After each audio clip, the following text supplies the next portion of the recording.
My internet's been acting a little funky, so I hope it'll hold on. It's 5:30, so I'm going to get it started if everyone's ready.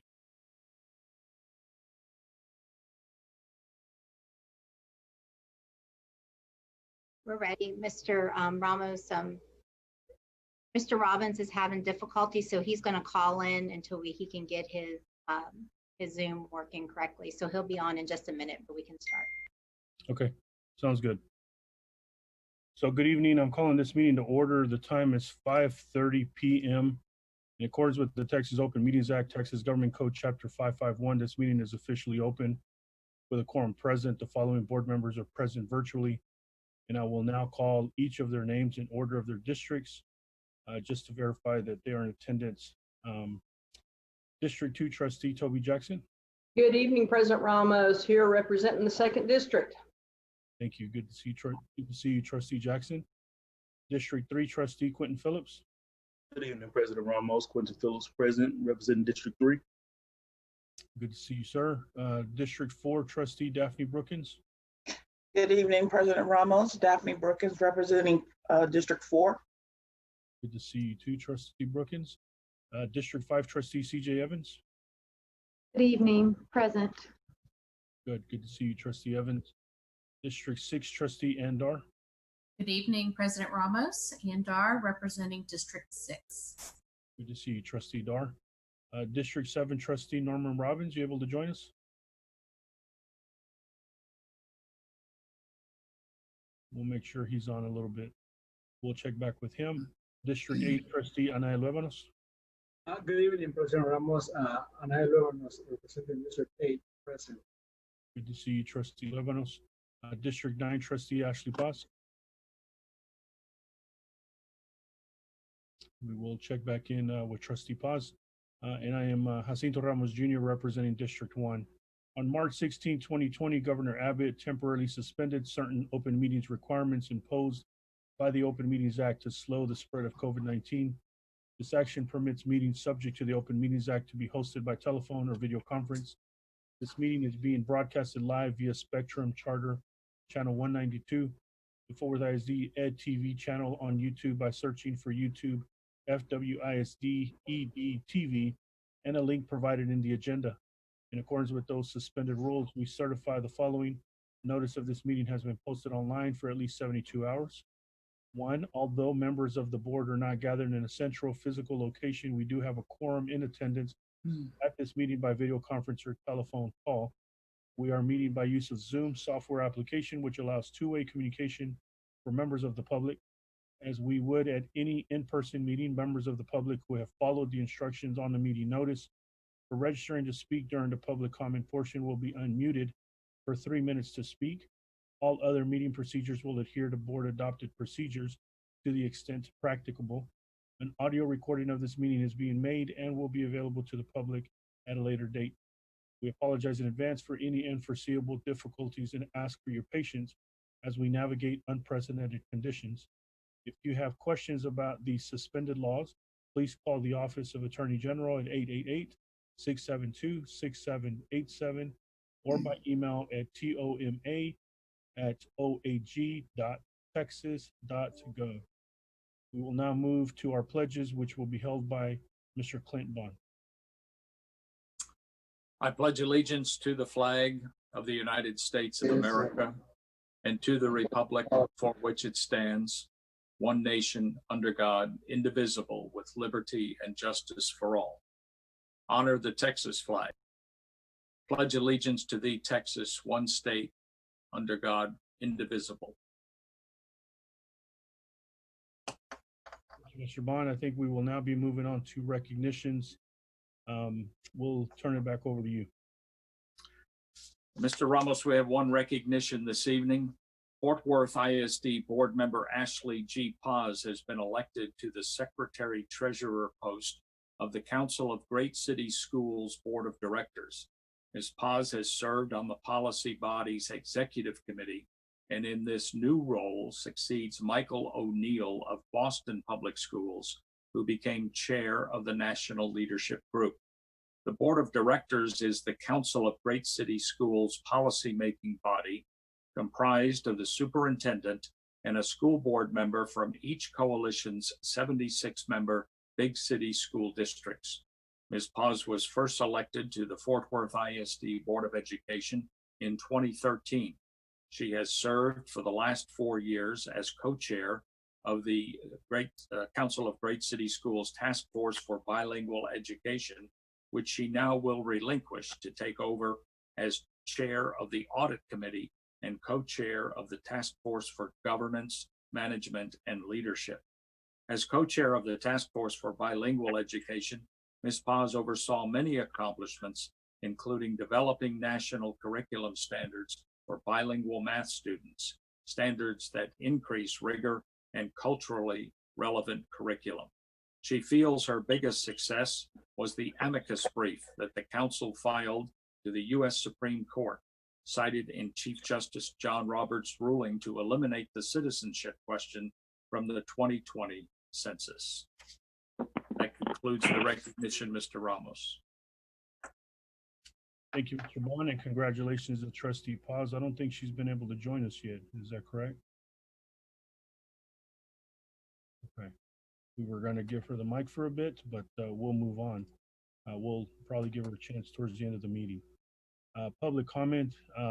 Let me remind you that because of the restrictions by Texas Open Meetings Act, board members may not engage in a verbal exchange about a subject that has not been posted. We will listen and take notes, but the board is prohibited from responding to any inquiries made during a board meeting on any topic not posted on the agenda. However, the board may reply with 1, a statement of specific factual information given in response to the inquiry, 2, recitation of existing policy in response to the inquiry, or 3, direct the person to visit with staff about the issue. While the board listens to concerns of a general nature, speakers should refrain from mentioning names of individual employees or public officers during their comments. Any employee, parent, or other member of the public is asked to comply with the appropriate grievance policy to have a complaint heard pursuant to the applicable board policy. No presentation may exceed 3 minutes unless the speaker has prior approval for additional time because of the use of a translator. Speakers who require the assistance of a translator are permitted double the allotted time. Speakers who do not require the assistance of a translator. Furthermore, a speaker may not relinquish his or her time to another speaker. I ask that you please observe these rules for the purpose of effectively accomplishing the business of the meeting in a timely manner. Because we are utilizing an online platform, all speakers will be announced to speak in the order they signed up. Mr. Clint Bond will announce the speaker's name, and at that time, his or her microphone will be unmuted for 3 minutes. Before making your comment, state your name and then proceed with your comment. At the end of 3 minutes, your microphone will be muted. Mr. Bond, would you please call our first speaker for this evening? Yes, sir, Mr. Ramos. Our first speaker is Stephen Poole. Stephen, you may begin. Thank you. Mr. Ramos, members of the board, and Dr. Scribner, I'm Stephen Poole, Executive Director of UEA. And tonight I just wanted to talk about communication and communication to teachers, staff, and parents. Honestly, yesterday was a disaster in communication, and it was a continuing kind of story of disrespect of teachers, staff, and parents, because they have to find out major decisions of the district in social media posts or through the media. Teachers and staff and parents want information, and they need clear guidance. Should not get that information from press releases to the media. Today's letter from Dr. Scribner, the superintendent, was very clear and concise. And it showed them their respect by sharing that information prior to it hitting the media. We need to continue communication like this.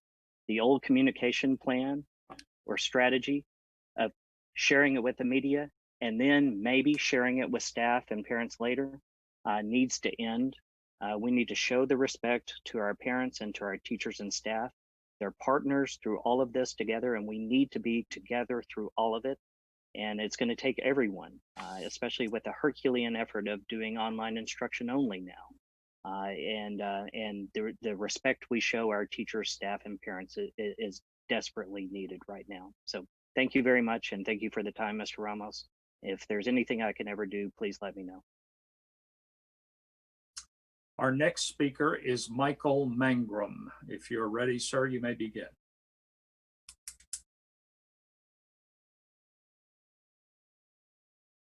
Michael Mangrum, are you there?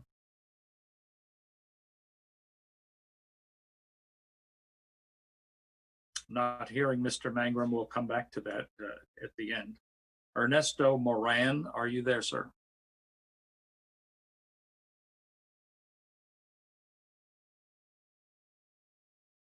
Hello, I'm here.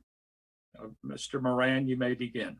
Thank you. Superintendent Scribner and board members, my name is Ernesto Moran. I'm speaking to you as a tax-paying citizen of Fort Worth, as a parent of 3 Fort Worth ISD students, and as a teacher in the district. I understand the need to have students return to in-person instruction. We all share that as our goal. I want the same for my children, but it is just that, a goal, not a prerequisite, and we are not at a place where that is safe for anyone. I want to thank the Tarrant County Health Department for doing its job and following the science and making its announcement today. I don't know what the district would have done about the beginning of the school year without such a statement, but I'm glad I don't have to wonder about it. I also want to thank the superintendent and school board president for writing to the Texas Education Agency to request a delay in children returning to school building. I believe that showed courage and leadership, things that are sorely lacking as I look around my city, state, and country. I hope that the people of Tarrant County do their part in the coming weeks to help our hospitals deal with patients and administer the best care possible without a shortage of manpower, beds, or resources. But I will admit to not having the strongest faith in such action based on what has transpired so far. And as September 28th approaches, if we have not flattened the curve in Tarrant County, I hope the health department and the school board have the courage to once again do their jobs and follow the science. Thank you. Thank you, sir. Our next speaker is Jordan Douglas. Are you there? Jordan Douglas? Yes, sir, I'm here. You may begin, sir. Okay. Good evening. My name is Jordan Douglas, and I'm a teacher at Arlington Heights High School. I want to thank the school board and trustees, Dr. Scribner, Mayor Price, and all others for all the work you've done since March. You've had to make hard decisions, and I just want you to know that that does not go unnoticed. Yesterday, I became aware that Fort Worth ISD released more information through NBC News regarding the start of the 2021 school year with in-person instruction occurring immediately. Before I go further, I would like to bring forth the point that hearing information about my job from the news stations instead of from the leaders of this district is getting to be the norm during this pandemic. This is information that has the potential to be life-altering or even life-ending, and we have to hear it from Channel 5 News instead of from the leaders of our district. I was very relieved this morning when I received an email from the superintendent stating the change of plans per the Tarrant County Public Health Department. In the future, I would love to hear news regarding my job similar to today, directly from the superintendent or other district leadership, instead of through media outlets. This will definitely be needed in the future for continued success as we transition to or continue with virtual learning. While I completely agree with the decision to do virtual instruction for the first 6 weeks of school, I'm curious as to when the district plans to resume in-person instruction. What is the health department saying that we need the numbers to look like? This would help us gauge how close we are to returning in the future. When it is resumed, what will classroom numbers look like? What supplies will be provided to teachers? When in-person resumes, if a teacher is exposed or contracts the virus and has to quarantine, will they have to use their own sick days, or will the district weigh those from being taken from them?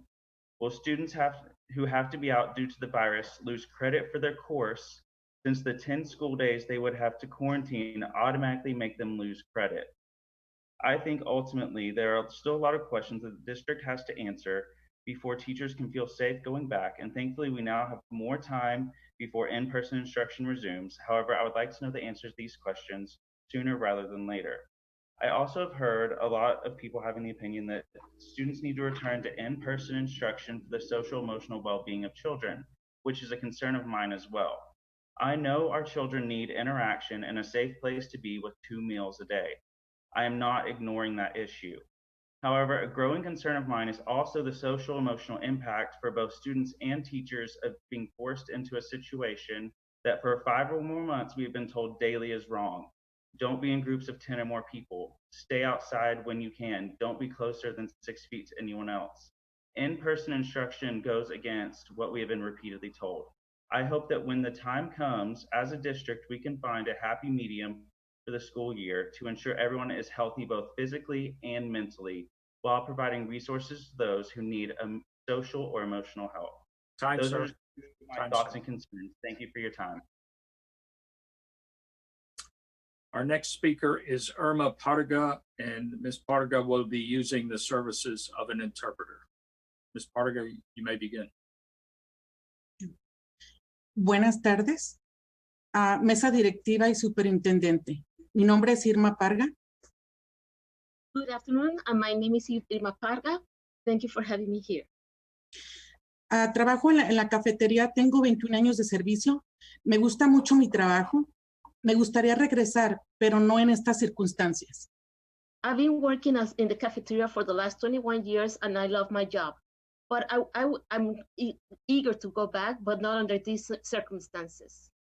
Yo valoro mucho mi vida, al igual que a los estudiantes y sus familias.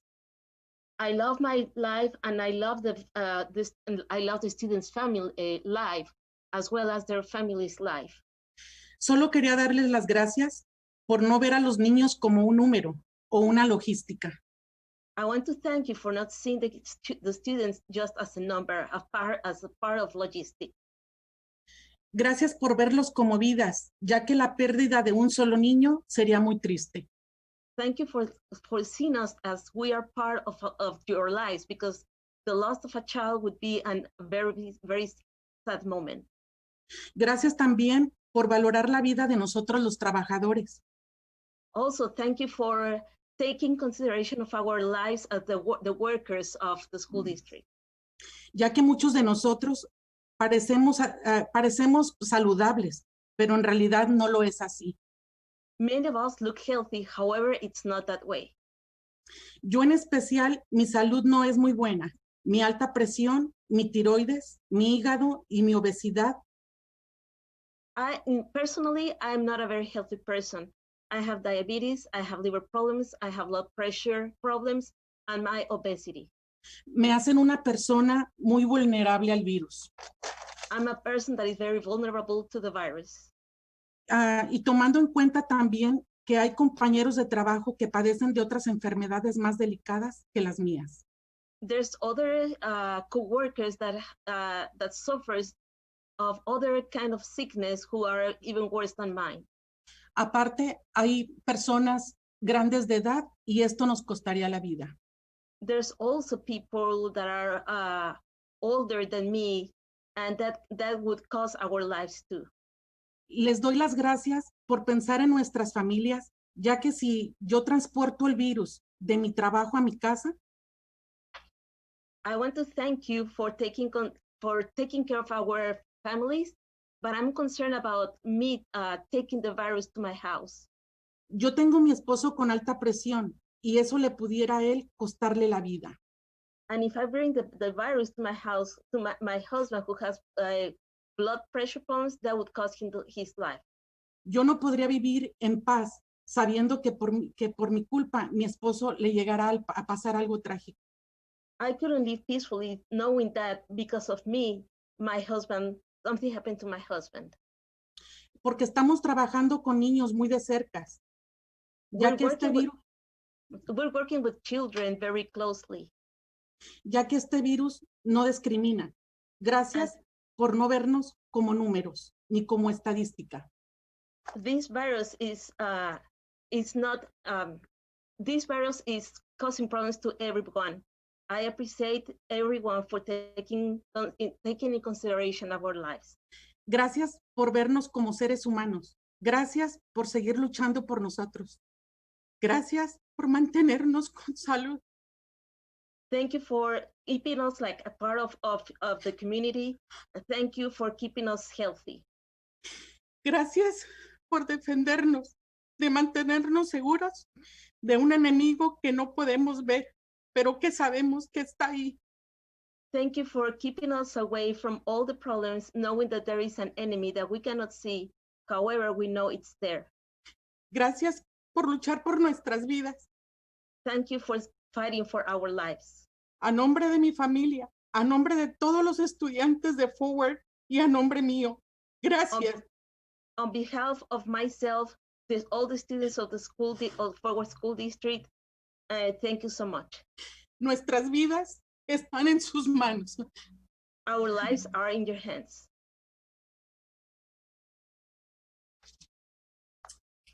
Our next speaker for this evening is Levi Litton.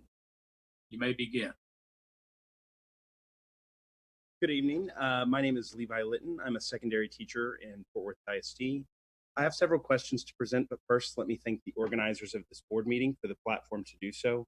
Although today's announcement of a pushback of the school district's starting date to September 28th was welcomed by many teachers, it would be naive to assume that the virus will be gone within that time frame. So the questions I'm asking apply to the September start date or any start date thereafter. I'll begin with a concern for my personal health. Last December, I lost my classroom to an expansion project along with several teachers at my campus. This warrants several concerns, such as how can you ensure my safety and the safety of my colleagues and students, as well as guarantee proper CDC compliant social distancing measures as I travel through the hallways and elevators on campus with my cart. I also think it's worth mentioning that when I do get to my assigned classroom, I'm at the mercy of other teachers, their classroom setup, and their personal social distancing measures. I'm not going to feel comfortable entering a classroom where the teacher does not take proper precautions in protecting the class space from the virus. Am I going to be responsible for purchasing the cleaning supplies to cart around to each classroom? And on that note, will I be responsible for transporting them? What PPE will the school be providing for teachers?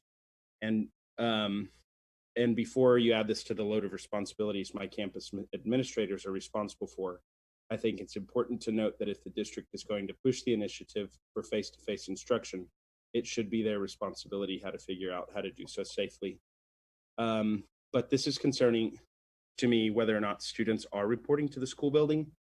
If teachers are required to report to the building, which seems to be the direction, I'm not exactly sure what I'm supposed to do as a floating teacher.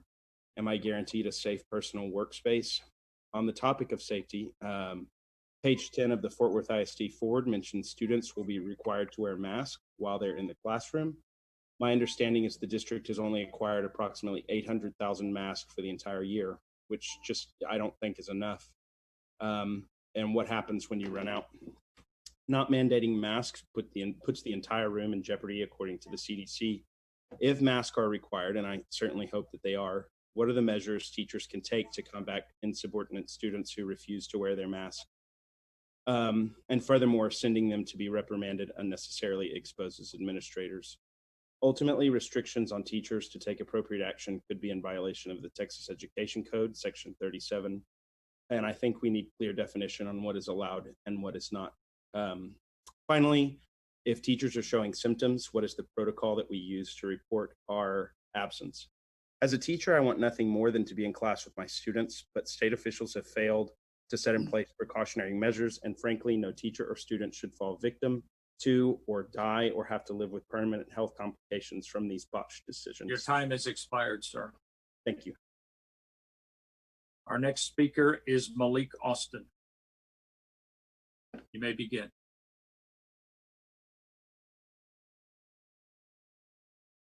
Good evening to everybody on the board, and I'm going to thank you for allowing me to speak.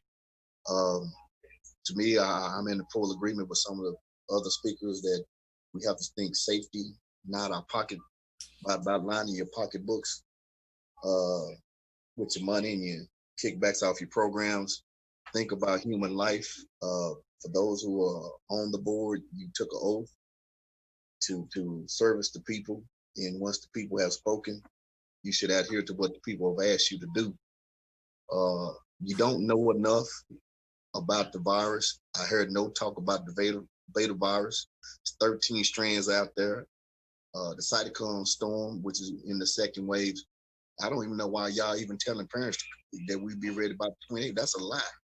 Because I have too many constituents of mine that are, one of my classmates is a CDC doctor, and I have too many people that's around me that's in the medical field. And so, you know, you got to follow the medical science not your dollar signs. You know, you can't make a proposal of a 2021 bond package if you don't have any students.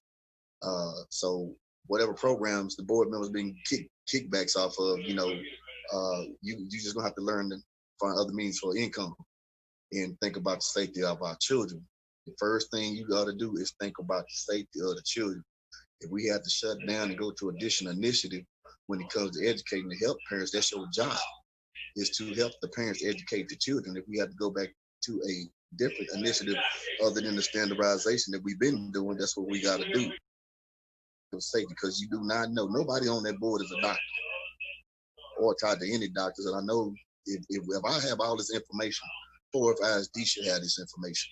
Y'all not putting it out there, you hiding it and act like we don't know, but I'll make it sure that I'm going to put a stage of community forums and inform the community about this beta virus in the cytokine storm that the kids in Nueces County just had 300 cases of children contracting the coronavirus.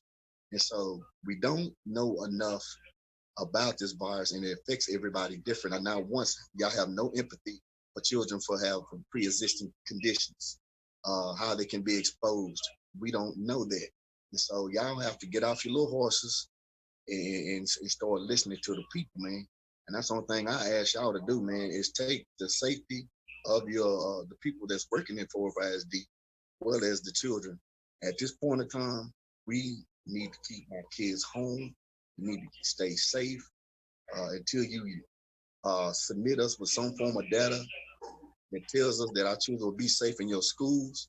There's no way in the world that you should allow any child going to Your a time has expired, sir. All right, thank you. Our next speaker is Simon Rosavi. You may begin.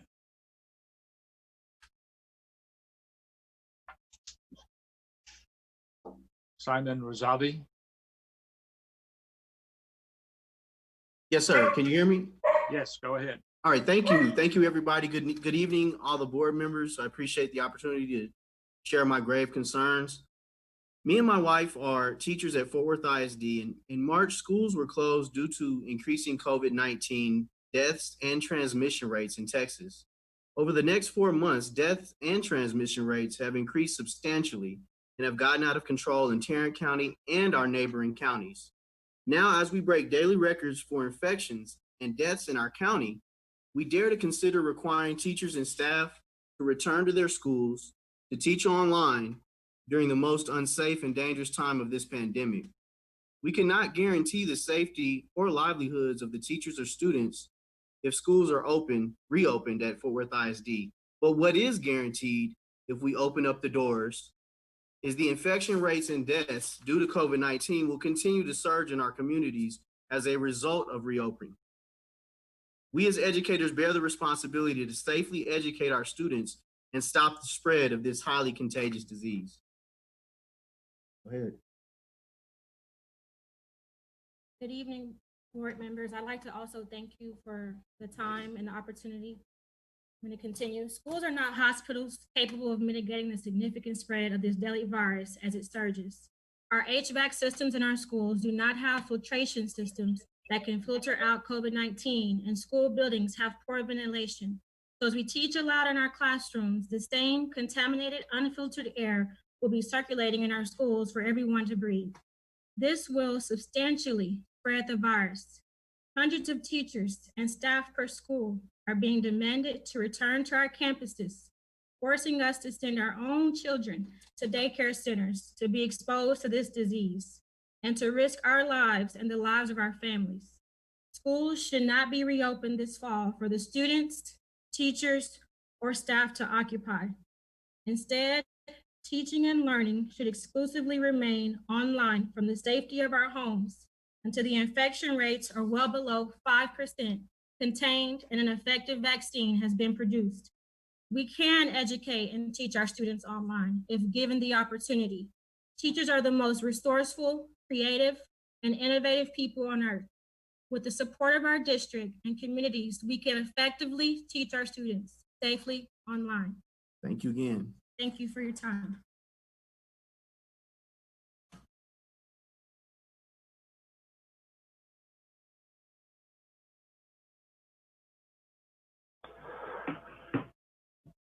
I believe you're muted, Clint.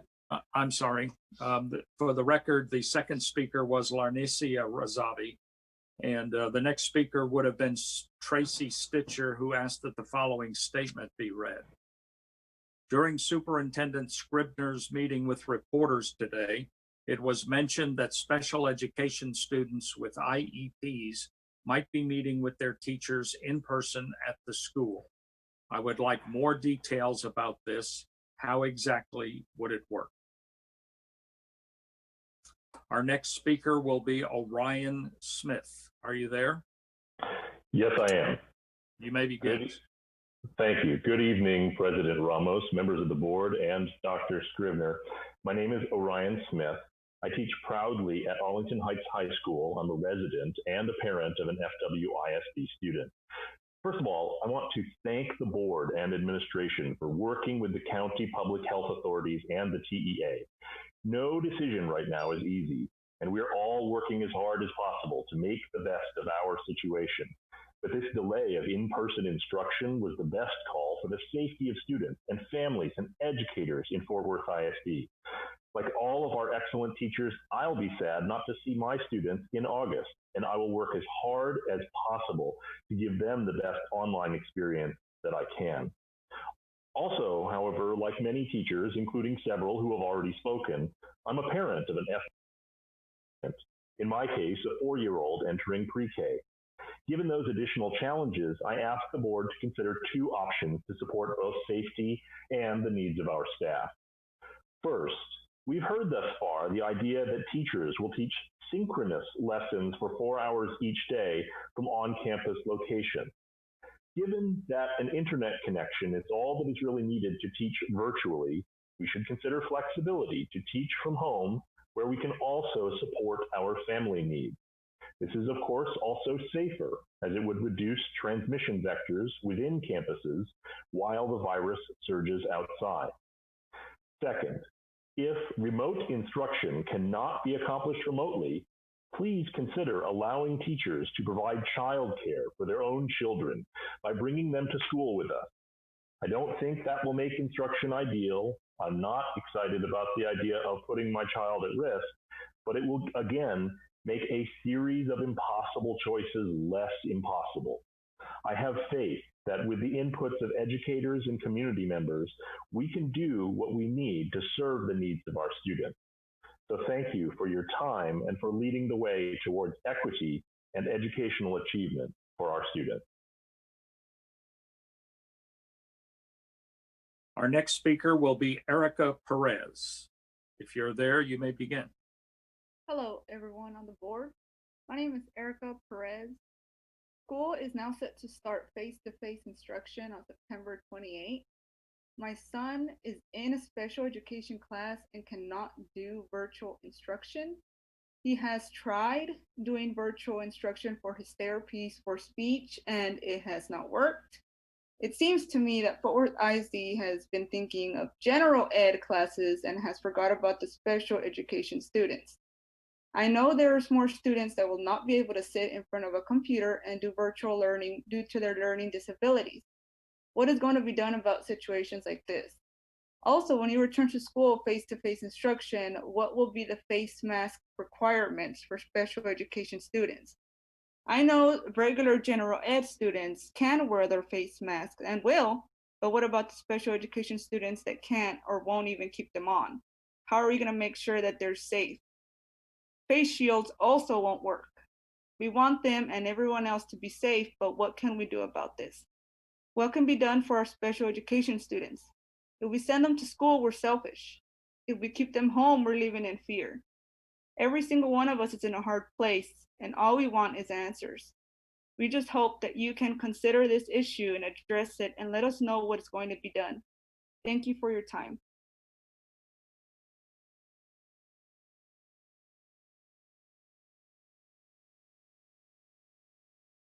You're on mute, Mr. Bond. Sorry. Aaron Blythe, you're the next speaker. Are you ready? I am. Thank you. Good evening, board members. Can you hear me? Yes, that they can. My name is Aaron Blythe. You're the next speaker. Are you ready?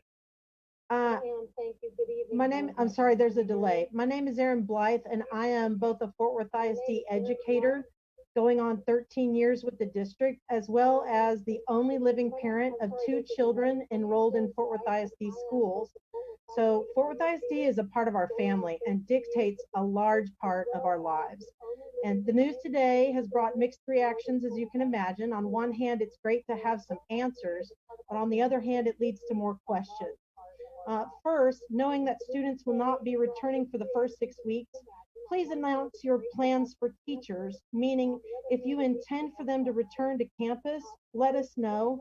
Also, unless other city entities are working at their places of business as usual and school board meetings are being held in person, it would be difficult to understand why you would ask teachers to do something different.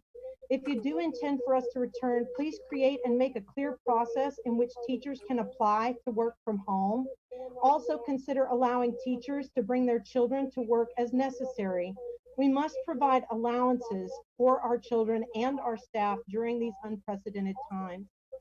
Second, TEA is not setting firm standards for health and safety.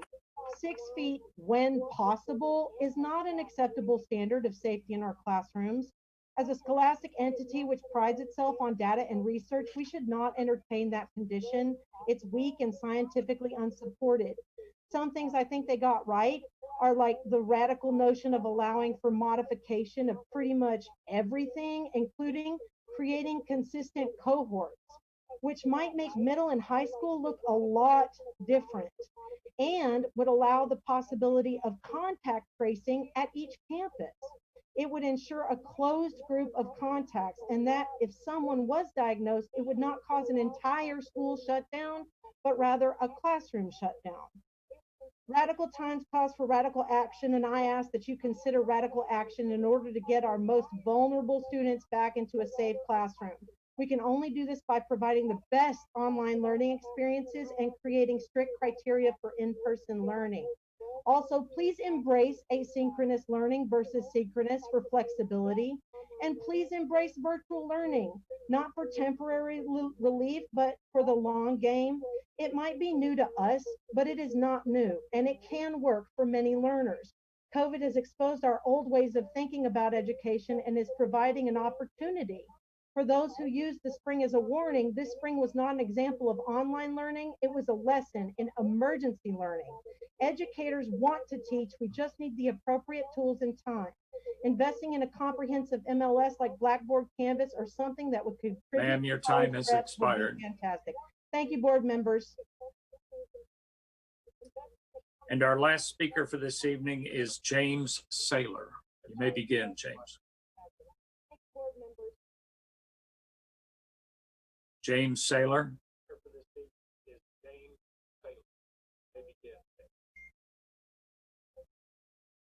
James Saylor.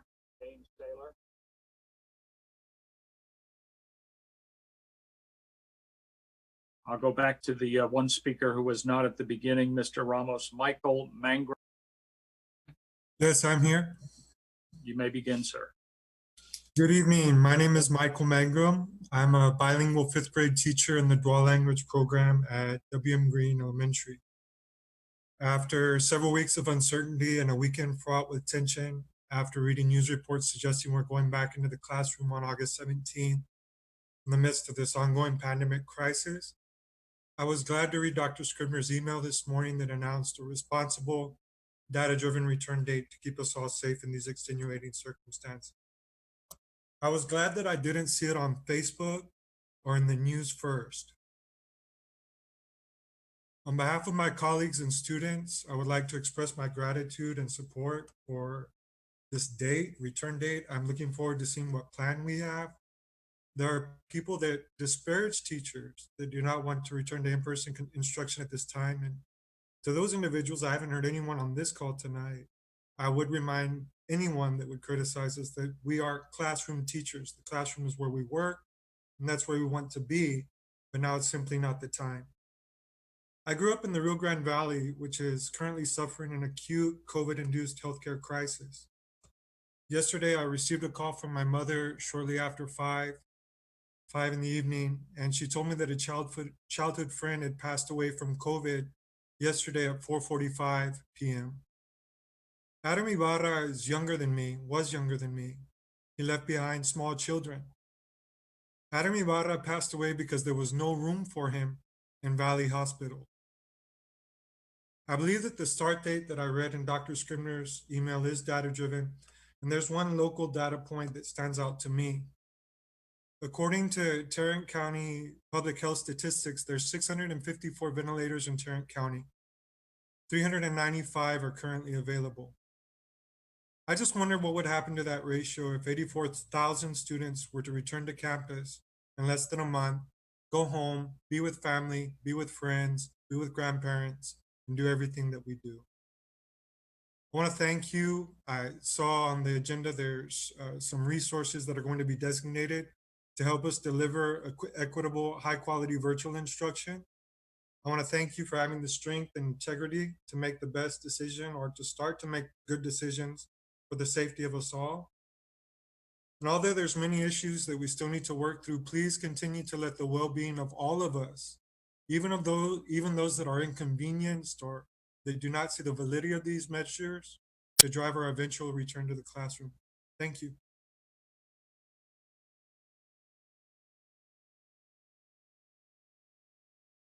Still on mute, Mr. Bond. Sorry, I have a dog that keeps barking in the background. So one last call for James Saylor for public comment. Mr. Saylor, are you there? Mr. Ramos, that concludes public comment. Thank you, Mr. Bond, and thank you all for sharing your thoughts this evening. We will now move on to reports and presentations. I will turn it over to Dr. Scribner and the team for a presentation on the property tax rate. Thank you very much, President Ramos, members of the board, and Fort Worth school community. Tonight, we are calendared to share with you our tax rate information moving forward.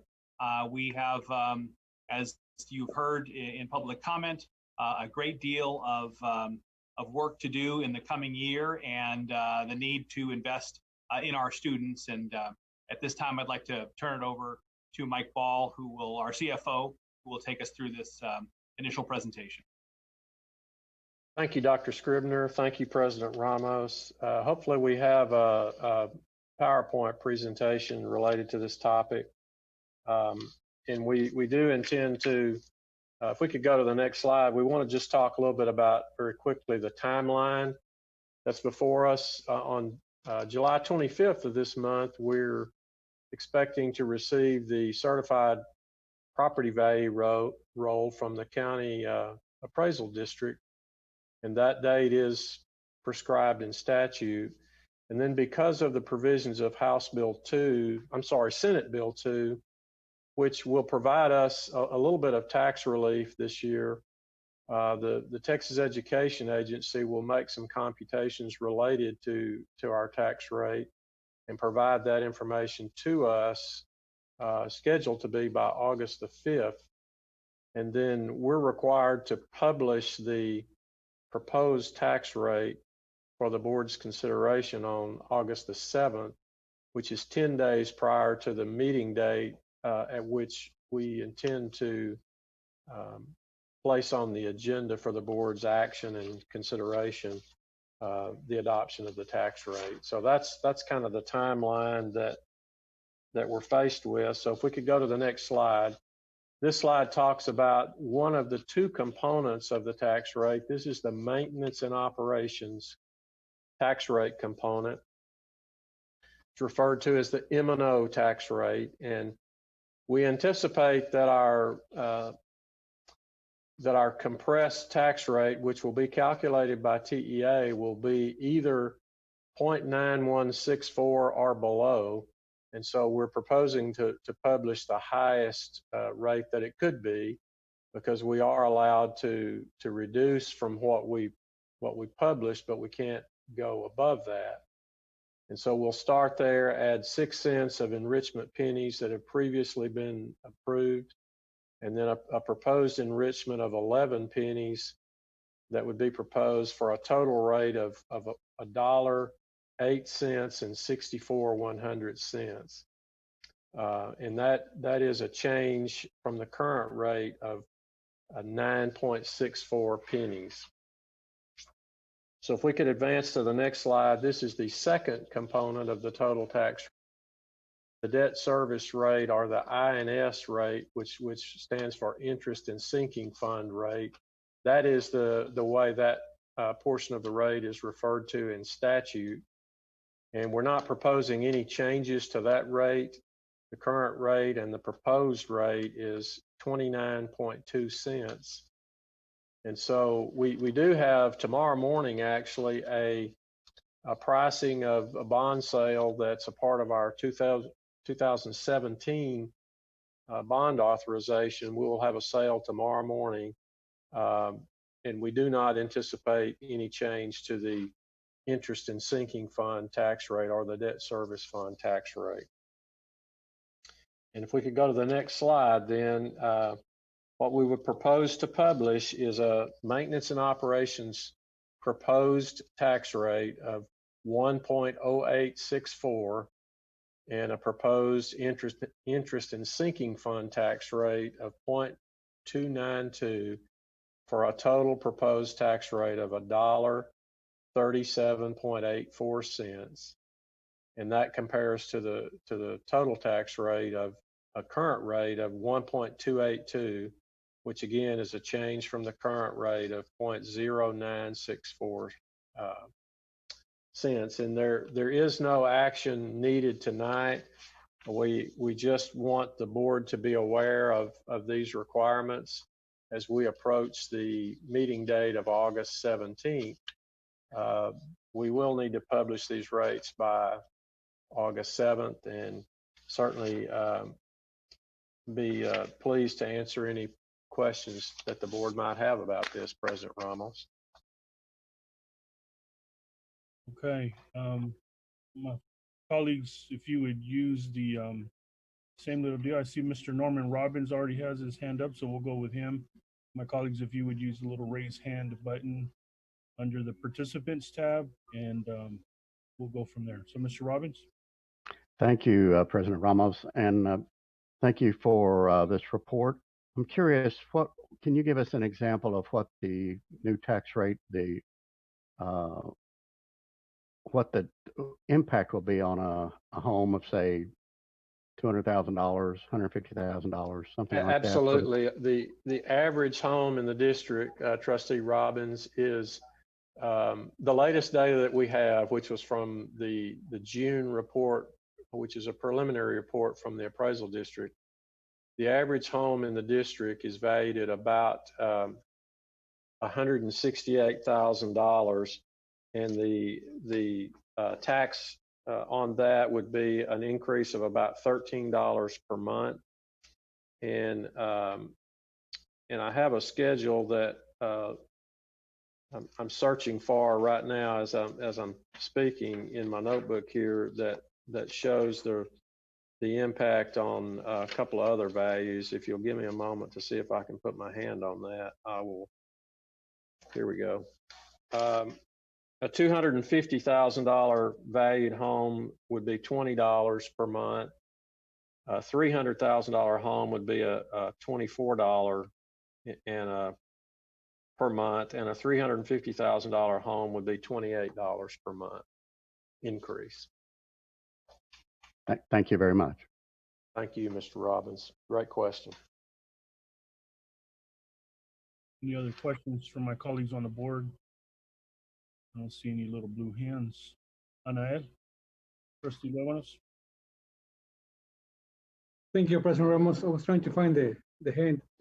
So how much money are we expecting to gain at the end of the year if we pass this tax increase? The estimate is about additional $65 million per year in additional revenue. And that will be straight, that will be money for the district, right? Yes. 55. Yes. Thank you.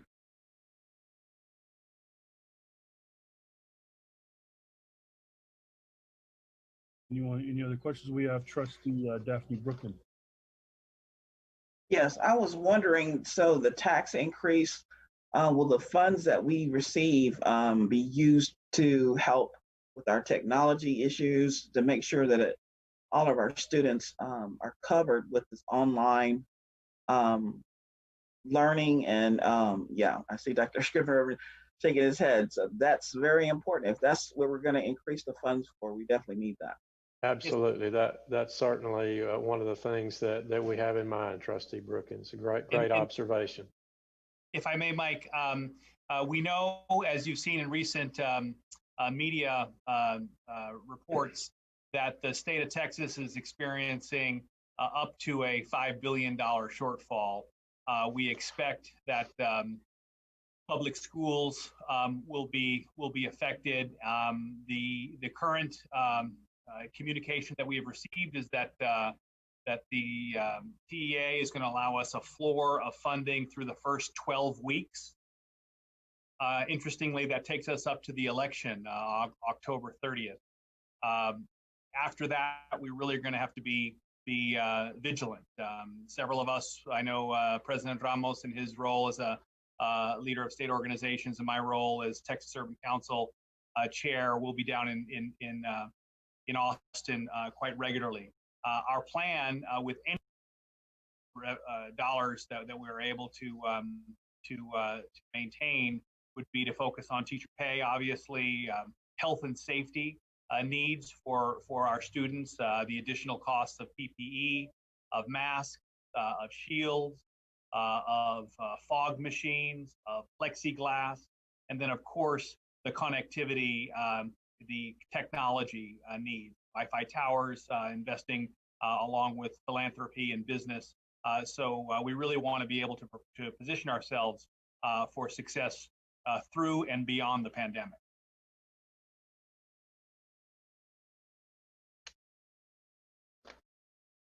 Thank you. Next, we have a question or comment from Trustee Andar.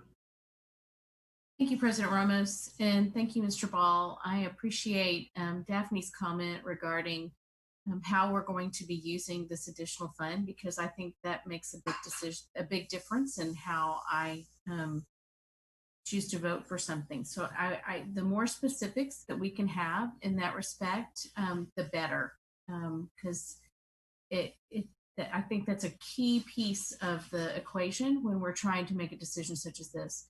I also appreciate Dr. Scrivener mentioning the technology, the fact that the funding has been somewhat guaranteed for just the first 12 weeks, but the state is in a bit of a financial crisis as well. And I know that since the funding that Fort Worth ISD received from the CARES Act, the state has reduced the amount of funding to Fort Worth ISD and to every other school district in the state of Texas, for that matter.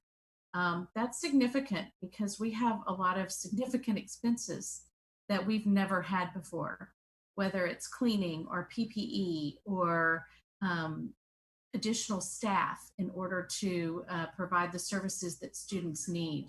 So any specific information that we can have before that August 17th workshop would be greatly appreciated regarding how this additional funding will be used. And I think it's important that our constituents have access to that information as well, because this is their money that we are responsible for and that we are looking at increasing their tax rate. So we need that information to make sure that the public understands how that money will be used.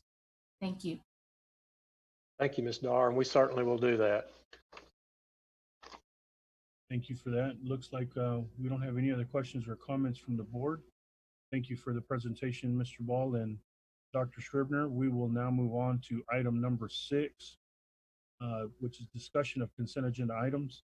As board president, I'm making the following statement in accordance with the board policy BBFA local. This is a reminder to all school board members of the legal conflict of interest requirements and disclosure requirements you may have for matters under consideration on the agenda for this meeting.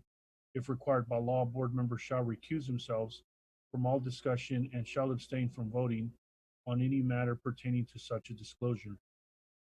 go around and ask each one of my colleagues to see if you have any questions concerning the consent agenda. We'll begin with District 2 Trustee Toby Jackson. Do you have any questions or comments on consent agenda? No, President Ramos, I do not. Thank you. District 3 Trustee Quentin Phillips. No questions, sir. Thank you. District 4 Trustee Daphne Brookins. Not at this time. Thank you. District 5 Trustee CJ Evans. No questions. Thank you. District 6 Trustee Ann Dar. No questions, just a brief comment that we have quite a few initiatives on this consent agenda tonight that we're voting on that are programs that are being used on campus and with students and by teachers. And I support these programs, but I also would just like to make a plea as we go through the year. Again, I'm going to go back to my data thing, and that is the more data we have to show that these programs are truly working for our students, the easier it is to support them and to continue to want to make sure that they're a part of the learning environment for our students. So it helps me to know that these programs that we're voting on tonight are being used with fidelity and that they are truly making a difference in the lives of students. So the more data that we have to support that, the easier it is for us to continue to support this year after year. So thank you. Thank you. District 7 Trustee Norman Robbins. I would like to echo what Trustee Dar just said. When we are brought these, for renewal on either an annual basis or a multi-year basis, it would really be great for us to see the results from the previous programs. And, it doesn't have to be voluminous, but just giving us an idea that, yes, these really do work.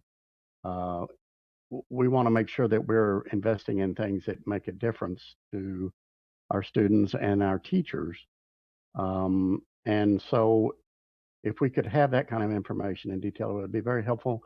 And also during the year, if there is information that's available that could reinforce the decisions that we are making this evening, that would be a wonderful thing. I don't have any questions or other comments besides that. So thank you, President Ramos. Thank you, Mr. Robbins. District 8 Trustee Ana Luevanos. Thank you, President Ramos. I would like to echo what Trustee Robbins and Trustee Dart said about these programs. But I would also like to see that report to see how these programs are impacting the lives of our students. So with that, I have no other questions or comments. Thank you. Thank you. District 9 Trustee Ashley Paz. I have no questions or comments. Okay. And I'm District 1 Trustee Jacinto Ramos Jr.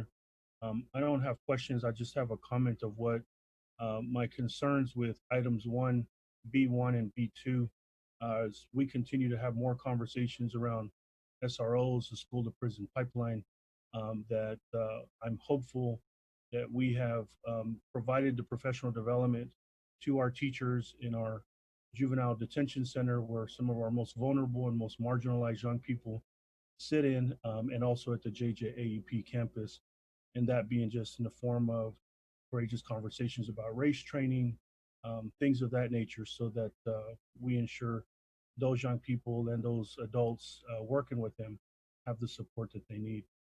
So no questions from my end, other than just that statement.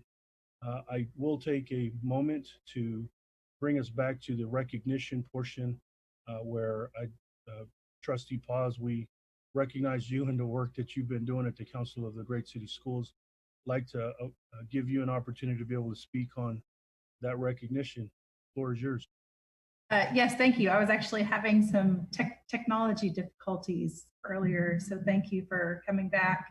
And thank you for the recognition. It is, anyone who has watched over the years that I've been on the school board has known how much I have spoken positively about the work that Council of the Great City Schools does. And everything from our governance framework to the work that we're doing with racial equity and so many other initiatives in Fort Worth ISD have been sparked from conversations with Council of the Great City Schools, and to join the ranks of their leadership is just one of the biggest honors of my life.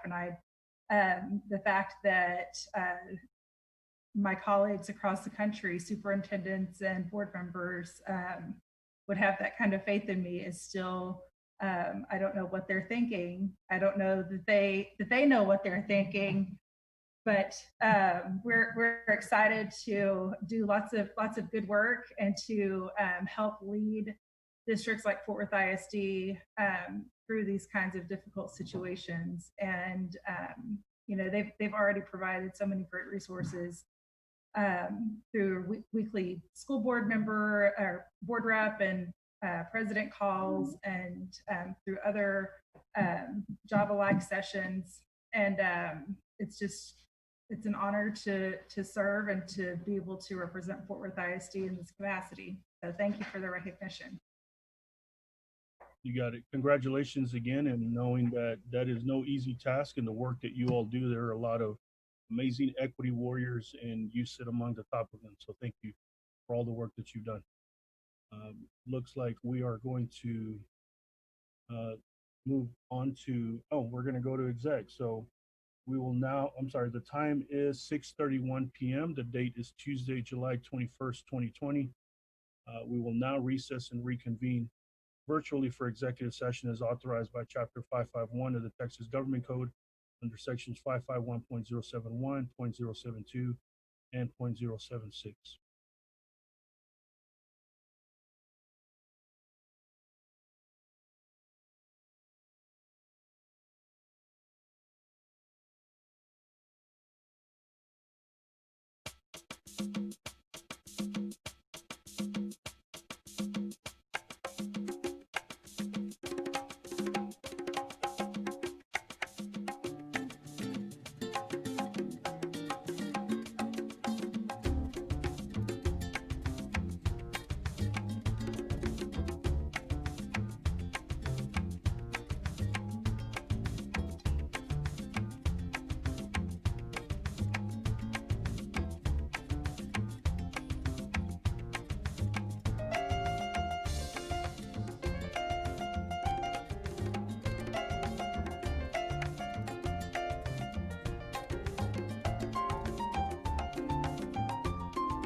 I think we have a quorum.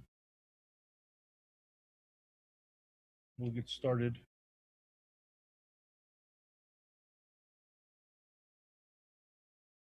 In accordance with the open meetings law, the board opened a meeting at 5:30 p.m. in a private video conference with a quorum present, recessed and reconvened open session virtually, adjourned regular session, convened executive session, adjourned executive session, and now is reconvened in open session at 8:48 p.m. in the public virtual video conference with a quorum present. The trustees who are present virtually are, and I'll call you by name if you would just say you're present. District 2 trustee Toby Jackson. Present. District 3 trustee Quentin Phillips. Present. Thank you. District 4 trustee Daphne Brookins. Present. Thank you. District 5 trustee CJ Evans. Present. Thank you. District 6 trustee Ann Dar. Present. District 7 trustee Norman Robbins. Present. District 8 trustee Ana Luevanos. Present. District 9 trustee Ashley Paz. Present. And I'm District 1 trustee Jacinto Ramos Jr. and I'm present. Moving on to accepting consent agenda items. We'll be looking for a motion accepting consent agenda items. So moved, Jackson. The motion by, Pause. thank you. So we have a motion by trustee Toby Jackson. We have a second by trustee Ashley Paz. Do we have any discussion? I'll call on each trustee just to ensure if we have any discussion. Trustee Toby Jackson. No discussion. Trustee Quentin Phillips. Trustee Daphne Brookins. No discussion. Thank you. Trustee CJ Evans. No discussion. Trustee Ann Dar. No discussion. Trustee Norman Robbins. No discussion. Trustee Ana Luevanos. No discussion. Trustee Ashley Paz. No discussion. I also have no discussion. We will move to vote. As I call your names, please say yes or no. District 2 trustee Toby Jackson. Yes. District 3 trustee Quentin Phillips. Yes. Sorry about that. Okay. District 4 trustee Daphne Brookins. Yes. District 5 trustee CJ Evans. Yes. District 6 trustee Ann Dar. Yes. 7 trustee Norman Robbins. Yes. District 8 trustee Ana Luevanos. Yes. Thank you. District 9 trustee Ashley Paz. Yes. And I am District 1 trustee Jacinto Ramos Jr. and I vote yes. So the motion passes unanimously, 9-4 and 0 against. We will skip over number 12 since no items were removed from the agenda. And we'll be moving on to 13A, action agenda items. 13A is discussion and action to approve memorandum of understanding between Fort Worth Independent School District and Texas Wesleyan University to operate early collegiate high school at Dunbar High School. Do I have a motion? So moved, Jackson. Second, Anael. Thank you. We have a motion by trustee Toby Jackson. We have a second by trustee Ana Luevanos. I'll call on each trustee for discussion if you have any. Toby Jackson. No discussion. Quentin Phillips. No discussion. Daphne Brookins. No discussion. CJ Evans. No discussion. Ann Dar. No discussion. Norman Robbins. No discussion. Ana Luevanos. No discussion. Ashley Paz. No discussion. And I'm Jacinto Ramos Jr. and I have no discussion. We'll move to vote. As I call your names, trustees, please say yes, no, or abstain. District 2 trustee Toby Jackson. Yes. District 3 trustee Quentin Phillips. Yes. District 4 trustee Daphne Brookins. Yes. District 5 trustee CJ Evans. Yes. District 6 trustee Ann Dar. Yes. District 7 trustee Norman Robbins. Yes. District 8 trustee Ana Luevanos. Yes. District 9 trustee Ashley Paz. Yes. And I'm District 1 trustee Jacinto Ramos Jr. and I vote yes. The motion passes unanimously, 9-4 and 0 against. We will move on to 13B, which is discussion and action to approve payment for the 2020-2021 school year for the administrative support, professional services, and payroll of the Leadership Academy Network Texas Wesleyan Management Team. Do I have a motion? Robbins, so moved. Pause, second. Thank you. We have a motion by trustee Norman Robbins. We have a second by trustee Ashley Paz. Call on each trustee for any discussion, if any at all. Trustee Toby Jackson. No discussion. Trustee Quentin Phillips. No discussion. Trustee Daphne Brookins. No discussion. Trustee CJ Evans. No discussion. Trustee Andar. No discussion. Trustee Norman Robbins. No discussion. Trustee Ana Luevanos. No discussion. Trustee Ashley Paz. No discussion. And I'm District 1 Trustee Jacinto Ramos Jr., and I have no discussion. We'll now move to vote. As I call your name, trustees, please say yes, no, or abstain. District 2 Trustee Toby Jackson. Yes. District 3 Trustee Quentin Phillips. Yes. District 4 Trustee Daphne Brookins. Yes. District 5 Trustee CJ Evans. Yes. District 6 Trustee Andar. Yes. District 7 Trustee Norman Robbins. Yes. District 8 Trustee Ana Luevanos. Yes. District 9 Trustee Ashley Paz. Yes. And I am District 1 Trustee Jacinto Ramos Jr., and I vote yes. The motion all passes unanimously, 9-4 and 0 against. Moving on to 13C, discussion and action to approve second reading revisions to board policy EIC local. Do I have a motion? Jar, so moved. Second, Jackson. We have a motion by trustee Andar. We have a second by trustee Toby Jackson. Call on each trustee for any discussion, if any at all. Trustee Toby Jackson. No discussion. Trustee Quentin Phillips. No discussion. Trustee Daphne Brookins. No discussion. Trustee CJ Evans. No discussion. Trustee Andar. No discussion. Trustee Norman Robbins. No discussion. Trustee Ana Luevanos. No discussion. Trustee Ashley Paz. No discussion. I am Jacinto Ramos Jr., and I have no discussion to add. We'll move to vote. As I call your name, trustees, please say yes, no, or abstain. District 2 Trustee Toby Jackson. Yes. District 3 Trustee Quentin Phillips. Yes. District 4 Trustee Daphne Brookins. Yes. District 5 Trustee CJ Evans. Yes. District 6 Trustee Andar. Yes. District 7 Trustee Norman Robbins. Yes. District 8 Trustee Ana Luevanos. Yes. District 9 Trustee Ashley Paz. Yes. And I am District 1 Trustee Jacinto Ramos Jr., and I vote yes. Motion passes unanimously, 9-4 and 0 against. We have come to the end of our board meeting. Item number 14, for comments by board members or superintendent on current district activities and/or announcements. We'll see if, call each one of you individually, see if you have any comments you'd like to make. District 2 Trustee Toby Jackson. I do have one comment. I want to extend a thank you to Gabriel Starling, son of Gloria Starling, who is the person that runs the Capitol Grill downtown. Gabe not only donated supplies and food to our kids in Poly, he also has created a video to teach them how to properly wear their masks, which he also donated. And he also has won in the Fort Worth Business Press a rising star of 40 under out to Gabe. Thank you, Trustee Jackson. District 3 Trustee Quentin Phillips. Yes, sir. Thank you, President Ramos. And just simply want to state that I'm pleased that we were able to get information out to teachers, get the information out to the community today. Very pleased that some answers are starting to be provided, and just simply encourage everyone to be a part of the town halls that we have coming, because we want to further communicate with you. We want to hear from you. So please be participants in the town halls that you'll see coming forth very soon.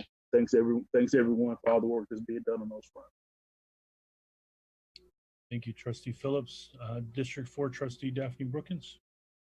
I just wanted to thank Dr. Scribner and the rest of the staff for working diligently to get the information out to our families and our community about the, waiting to open up the school in person in September. That shows our community that we do care about our students and we do care about our staff. And I just want them to know that we appreciate all the hard work that they put in to make sure that that information was got out there. Thank you, Trustee Brookins. District 5 Trustee C.J. Evans. Thank you, President Ramos. I just want to echo what Q said about welcoming, eagerly awaiting to hear from people at the virtual town halls coming up. And so there's one in Spanish on Monday, and then Tuesday in English. And even with as things roll out, we know there's probably lots of questions and will continue to be questions. So we're going to be there Monday and Tuesday listening. Thank you, Trustee Evans. District 6 Trustee Andor. Thank you, President Ramos. Just real quickly, I was in a session the other day at a professional learning session through TASB, which is the Texas Association of School Boards. And I heard a superintendent talk about how this event should be a transformative opportunity. And we do have a transformative opportunity to not just do what we've always done, but to find better ways to provide education to children. And I recognize the importance of face-to-face and in-person education. And I recognize the opportunity that virtual education can be providing for students across the district and across our state. So I'm going to focus on those two words going forward, and that is transformative opportunity. Thank you very much. Thank you, Trustee Dar. District 7 Trustee Norman Robbins. Thank you, President Ramos. I would just like to assure our constituents that the board and the district staff take our communications responsibility very, very seriously. And we pledge to you to do our very best to get the word out just as soon as possible. We have had a very difficult time, as you might imagine, coming up with the reality that we have faced, and nailing down specifics has been very, very challenging. But we do pledge to you, particularly to our staff, that we will communicate fully and transparently with you just as soon as we can, let you know what we know. We pledge to you that we seek and want your feedback. We want the feedback from the community. We must have feedback from our staff and from our community in order to make this effort truly successful. And as Trustee Dar just said, I do believe that there will be some goodness that comes from all of this. It's hard to imagine what it is right now, but there will be, and we are pledged to make the very best of what we have to offer you and your students. We want to make sure that they're as successful as they can be, and we appreciate support, and thank you very much. Thank you, Trustee Robbins. District 8 Trustee Ana Luevanos. Thank you, President Ramos. I would like to echo what my colleague just said. These new town hall meetings on Tuesday and Monday of next week, and like Trustee Robbins mentioned, our communications, we will pledge you to continue to keep you informed on the latest on what's happening in our district. And I want to thank Superintendent and the leadership on his leadership team for all the work they are doing to reinvent the wheel on teaching virtual. So there's no summer for you guys. So I want to thank you for all the hard work to be able to be ready for the next coming weeks. So thank you. Thank you, Trustee Luevanos. District 9 Trustee Ashley Paz. Unmute helps. So I echo everything that was just said by my colleagues. And I would like to thank everyone who has reached out, with questions, concerns. And I have, this is one of, I think, the hardest thing that we have any of us have had to experience in this leadership journey on serving as school board members. and definitely, you know, it's unprecedented. And I am extremely grateful for our staff who has indeed worked through the summer. I saw a post today on social media where they said, well, the school district, you know, our downtown, they're on vacation until July 27th. And I was like, no, they are not on vacation. No one has gotten a vacation this summer. But it is, you know, everyone has worked very, very hard. And I'm just really grateful for all of that and for all of the feedback. Everyone who has reached out to me has been so understanding, and you know, everyone has their perspective and their feelings about what they want to see happen. But everyone that I've spoken to has acknowledged that they know that the district is going to do the best thing that they can for kids, and I have seen nothing short of that. I think everyone is doing the best with the tools that they have. And so on a slightly unrelated note, but talking about doing the best with the tools that we have, I got a message from Principal Albury from the Young Women's Leadership Academy this afternoon, and I wanted to just give her and the staff at YWLA some praise.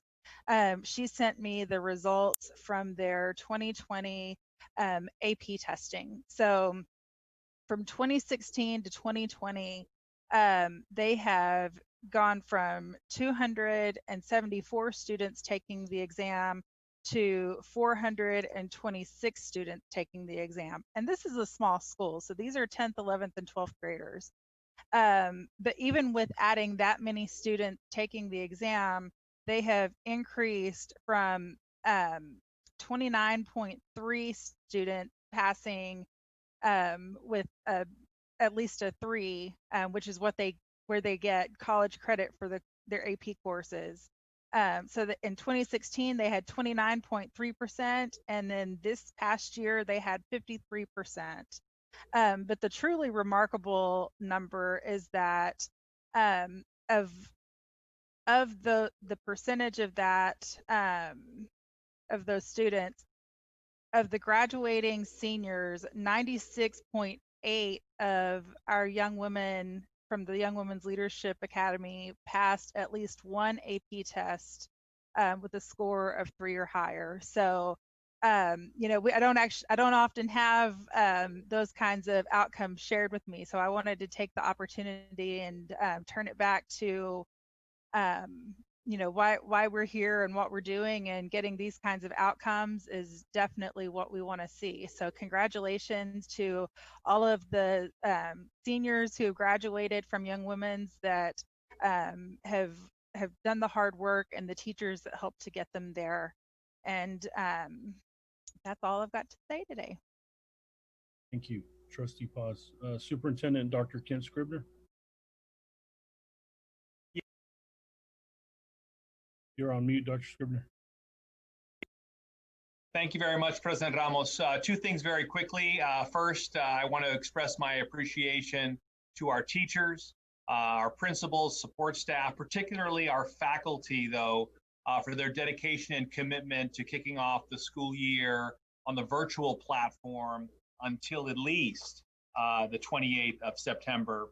And second, I too concur with the trustees who are excited about being part of the 2 town halls Monday night on the 27th of September at 5 p.m. That will be taking place in Spanish.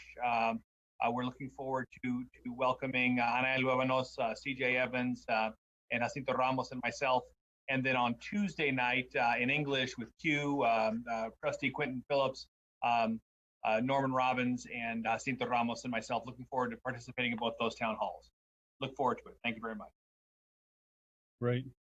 Thank you, Dr. Scribner. Thank you, my colleagues. I too am looking forward to the virtual town halls. I'm looking to really come in and listen and hear. I mean, I anticipate I'm going to hear a lot of confusion, a lot of hurt, a lot of pain, a lot of things. And I can't remember which book my colleague Trustee Ashley Paz had me read this time around, and where it came from, I just know it's got to be one of the books that she suggested. That we're not. I'm not in a place. I'll speak for what's true for me. I can't be in a place where I'm going to walk in or continue to say that I'm trying to empathize. And the way it was described in the book is that empathy is if I'm walking past someone who has a huge boulder on their shoulders, that's tough. And let me see what that feels like, and let me try to hold my own boulder.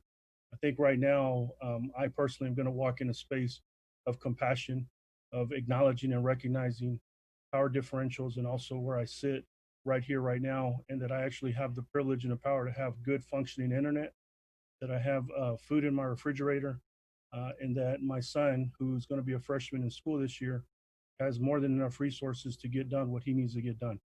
And so I will be coming in a form of compassion, which is not for me to walk by and say, let me see how heavy that is, but to lean in and to go over and try to actually help someone who's carrying a huge boulder. So know, please, community, that as we enter this space for virtual town halls, I, for one, anticipate not only the bad things, but I'm also hoping to hear about the good things that we're doing. But know that I'm going to enter the space that way. So I hope that you're able to show up in the virtual town halls, speak your truth, let us know what you're really feeling, believing, thinking. That way our board and our team can get to some excellent action quadrants. As you all have been vocal to this point, we want to make sure that we're going to create that platform, and it will be continuous. Although you see a handful of trustees on there, know that we as a board have discussed, and there will be continual virtual town halls, and you will see my other colleagues on there as well. With that, my friends, there are no more comments. Looks like we are ending our meeting. The meeting is coming to a close at 9:09 p.m. This meeting is officially adjourned. Everyone be safe.